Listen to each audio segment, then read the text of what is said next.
আমার স্বামীকে আপনারা কিসের জন্য ধরে নিয়েছেন? ও কি অপরাধ করেছে? দেখুন, আপনার স্বামীকে আমরা বিয়ে বাড়ি গহনা চুরি করার অপরাধে অ্যারেস্ট করেছি। কি? আপনাদের কোথাও ভুল হচ্ছে। আমার স্বামী চোর না, ও কখনোই চুরি করতে পারে না। আপনার যা কিছু বলার আছে কালকে কোর্টে গিয়ে বলবেন। আপনি এখন আসতে পারেন। বিশ্বাস করো সালমা, আমি এসবের কিছুই জানিনি। তুমি যেন আমাকে ভুল বোঝো না। 10 বছর ধরে আমি তোমার সাথে সংসার করছি, আমি তোমাকে চিনি না? তুমি কোনো চিন্তা করো না, যা করিও আমি তোমাকে এখান থেকে ছাড়াবো।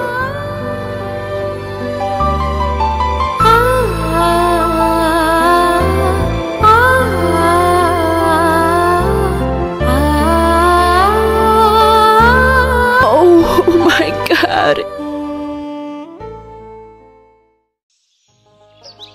Thank you for watching.